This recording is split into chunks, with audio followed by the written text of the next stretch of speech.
Some people hate normies. I don't. They're just wankers. Subscribe and like the Triple B, okay? Yeah, thank you, Ewan. Yeah. The AI needs a little bit of work with the sideways profile, but hope you enjoyed it. Anyways, I just watched. I was going to take the night off. I've done my Dubon video. I want to take the night off. I've worked hard. I've been in the gym, 2 hours training, hitting the pads, the weights. You should have seen the speed, the accuracy, and the power. I just watched Eubank Jr and Benn press conference. Usually I can't even bother with press conference, but I had loads of me fans going, you got to see this. It's too funny, man.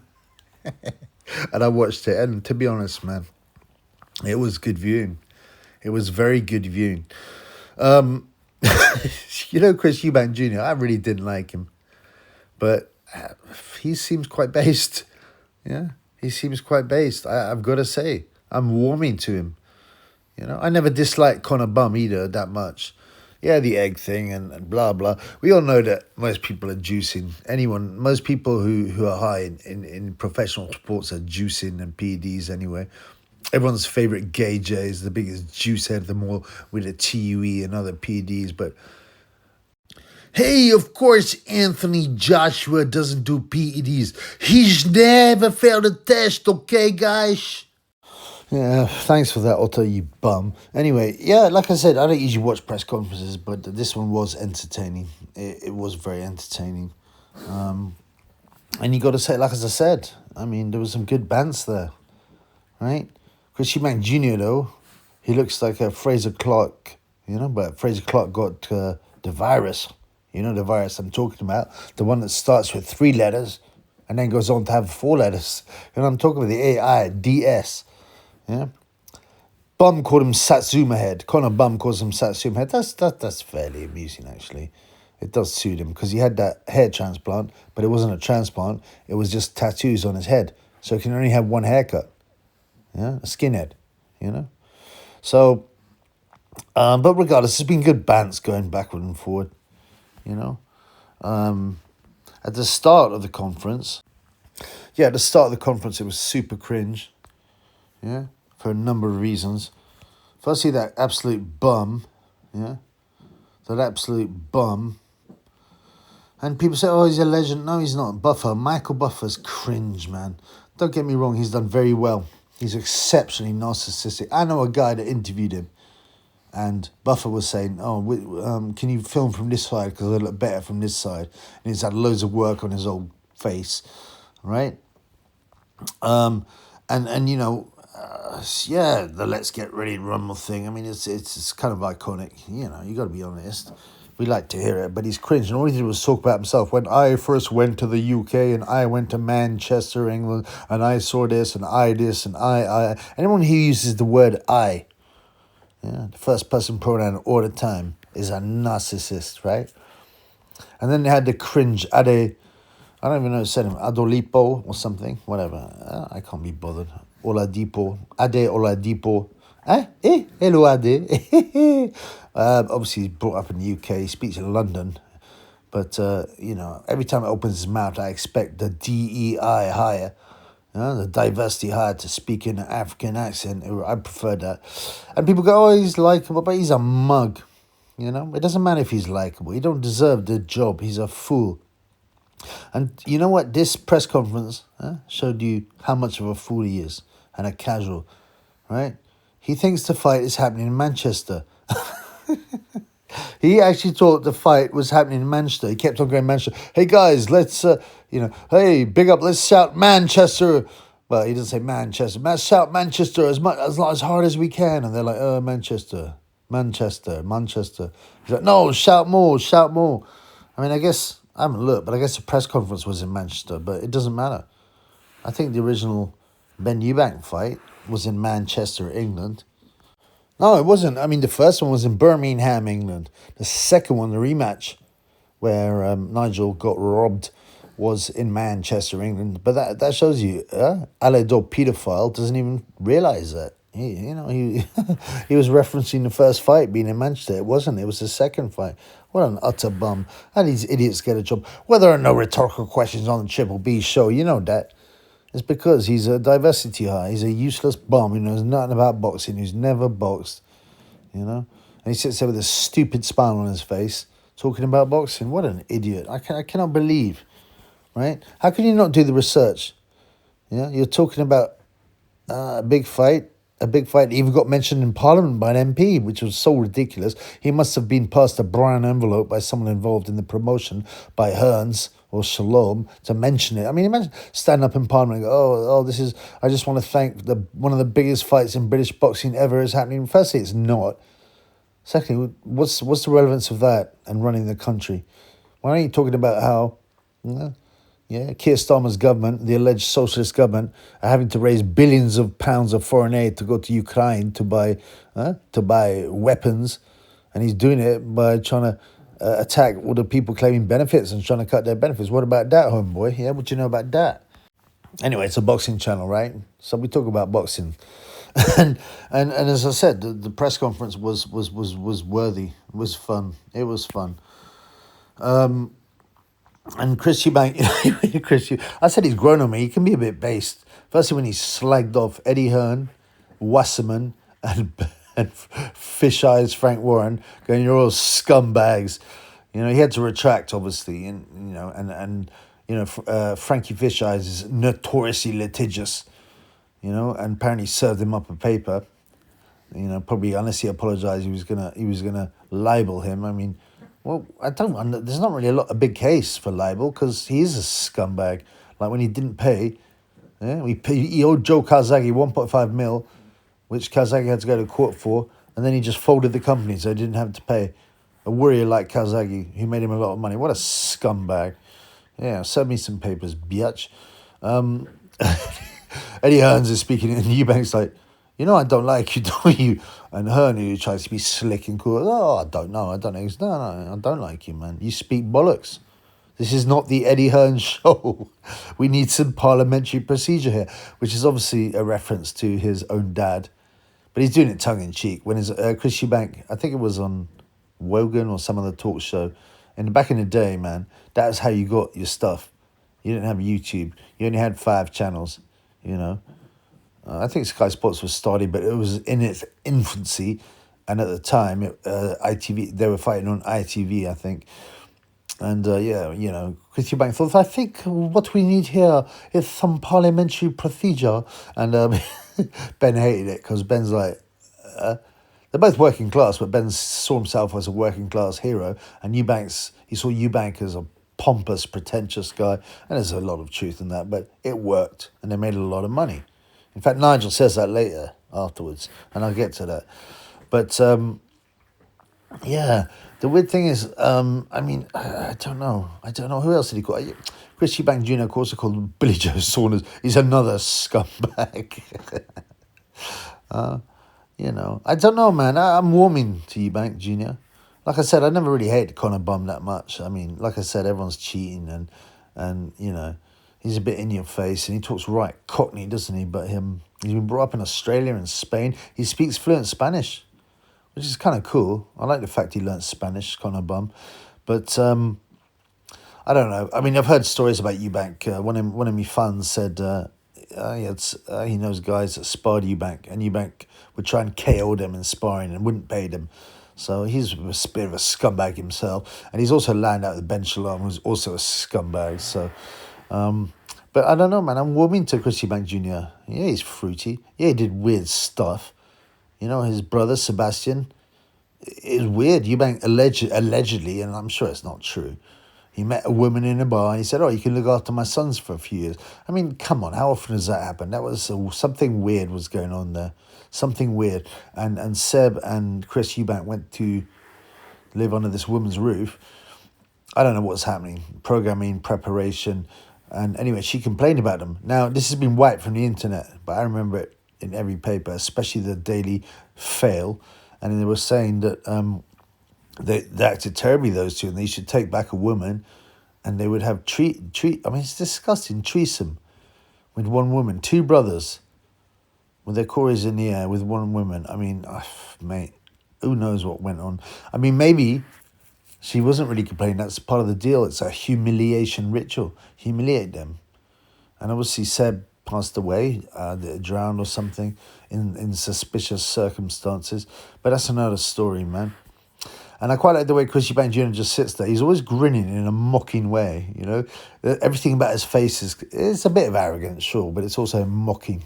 He's looking down on Conor Benn and all the promoters that he calls scumbags, and rightfully so.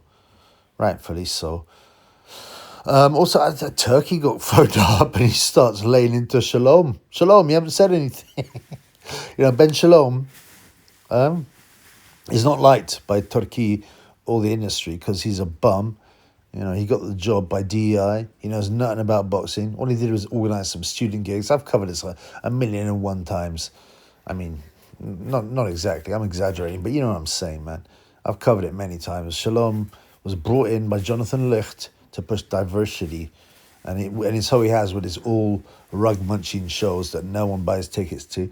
But yeah, I thought that was quite funny. Turkey's laying into Shalom. And I'm looking forward to this fight now, to be honest. I always thought it was a bit silly.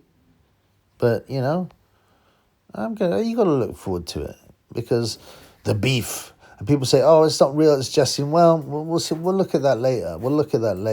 I think there is an element of reality. Sometimes they do hate themselves. The original Chris Eubank, Nigel Benn, they really didn't like each other, especially Ben. Ben was fuming at Eubank all the time. He was fuming at Eubank. And Nigel Benn was there. Chris Eubank Sr. was not there. I think him and his son are not actually talking for whatever reason.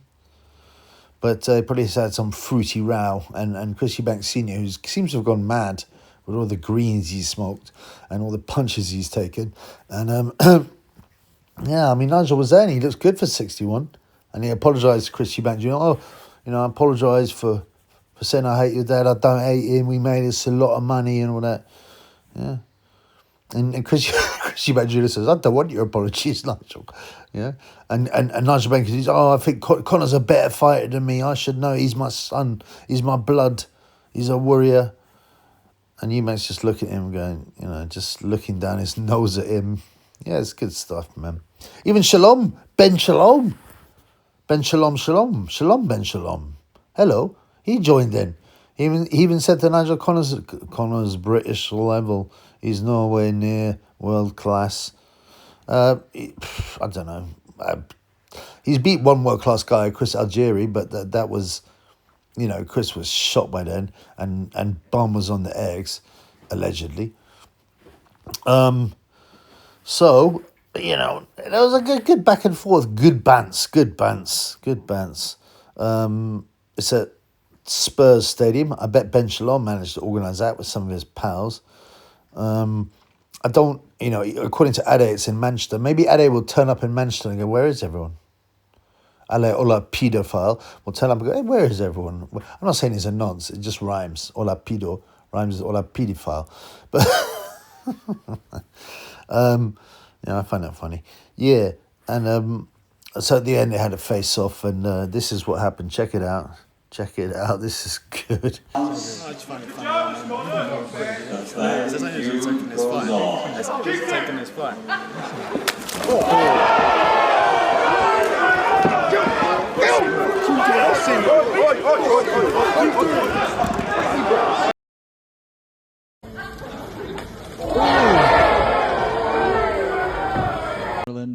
Saturday, April 26th.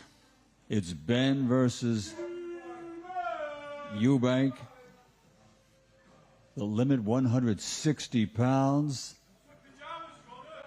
The family feud goes on.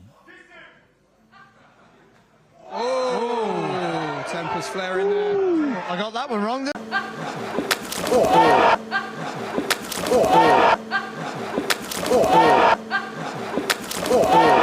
Oh, wee.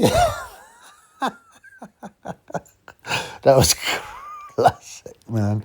I mean, at first people were like, oh, he just slapped Ben, and Ben's gone nuts, absolutely nuts. He's probably having roid rage because people say, oh, he won't be on the eggs now. Well, he'll be on something different, and he'll find a different masking agent that actually works.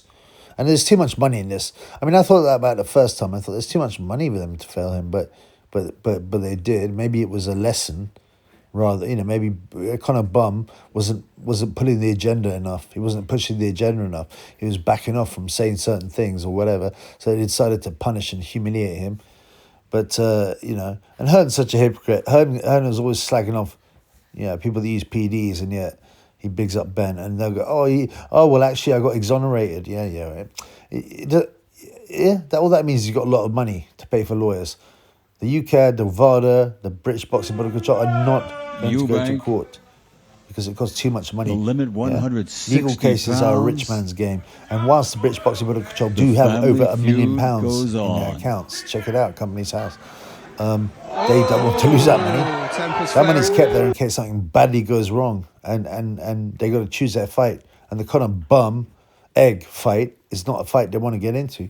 But I think Conor Benn might have got a roid rage when anyone would be pissed off having been slapped with an egg in the face, I guess. But, I think if you put PDs on top of that, you're going to have trouble. So, I'm looking forward to this. Actually, it's in April. I'm looking forward to it. It's a Spurs stadium, so any half-decent tickets are super, super expensive, and it's going to be a normie and casual hellhole for the whole night, full of drunks sniffing up, who don't know anything about boxing.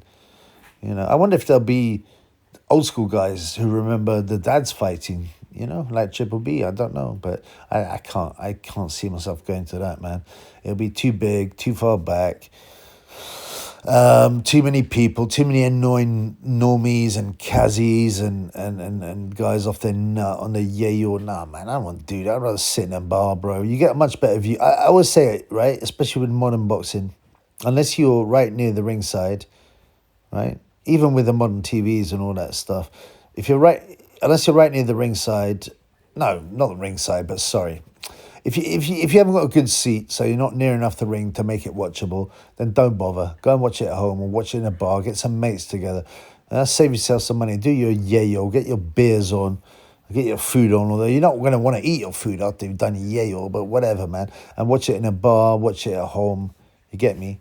But, I'm looking forward to it. The undercard, well, apparently it's a stacked undercard. Every undercard seems to be stacked these days, in inverted commas. It's got Anthony Yarde facing Lyndon Arthur in a British light heavyweight. I mean, who cares? The first fight, Lyndon Arthur won on points and an upset, but Yarde absolutely smoked him in the rematch. Yarde wasn't right for the first fight. Lyndon Arthur who is Sonny Edwards' boyfriend, and he's a decent enough fighter at his level, but Yarde should be fighting, moving on. He's smoked Arthur. You know what I mean? I guess the money's good, so that's understandable. Liam Smith fighting, who knocked out Chris Eubanks. He got stopped in the rematch, but he absolutely flattened Eubank in the first fight. Apparently Eubank was chewing the canvas, according to Conor Bum. That was Conor Bum's probably his only funny comment in the press conference, and he's fighting Aaron McKenna. Chris Billab Bum Smith takes on Brandon Glanton, who he. Vidal Riley's fighting Shavon Clark. I mean, come on, man. They're all okay fights, but, they're British fights. They're okay fights. Liam Smith is short. Lyndon Arthur's not that good. Billum Smith, he did very well to win the world title, and it's kind of cool for. Where's he from? Bournemouth. Yeah, it's good for that city, and with their Premier League football team. If you're into that nonsense, that old bread and circus BS. Vidal Riley, Shavon Clark. I mean, I think Vidal's the favourite. I've actually got Shavon Clark the favourite, so that might be an interesting bet.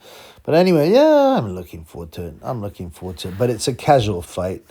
It doesn't mean anything in world terms. You've effectively got a welterweight moving up to fight a middleweight who's previously fought at super middleweight, and Bum started as a lightweight. Now people can move up, like Manny Pacquiao. Obviously, he was like a light flyweight originally, But, you know, we all know the PEDs that Pac-Man took. And you can go up the weights if you've got good, let's just say, pharmaceutical influence. If you've got good pharmaceutical advice, including masking agents, you can move up. So, and Ben can look quite violent on the pads. I mean, it's only the pads, right? But, you know, you would assume he's not big enough to beat Eubank. But you just don't know. You just don't know. With the right mix of being up for it, training correctly, the right supplements, especially, you know, the borderline legal supplements, you know what I'm saying? Like the test. You know, like in boxing, yeah? You're allowed to have 4 times. You're allowed to have 4 times the testosterone that a normal man has. Why? Because, well, you've got to be able to account for outliers. That means that every single guy who might have normal tests can boost up to 4 times. You've just got to know what you're doing. You just got to know what you're doing. You've got to have a good doctor like Usman Sajjad to be able to give you the right products and regulate your test to make sure you're not above 4 times the normal testosterone level for an average man in the street. And then, so you can pass. This is how they get around this, illegally. And also TUEs, therapeutic usage exemptions like Gay J has. So you can say, oh, I'm low test. I mean, imagine some pro athlete who's world class saying, no, I'm obviously low testosterone. I'm allowed to have testosterone supplements. I mean, it's just nonsense. It's just a way to boost your test up to the 4-to-1 limit. Anyway, yeah, peace in the Middle East, guys. Look forward to it. In fact, you know what? Let's just look at the egg situation again. It's too good. It's too good. It's taking this fight.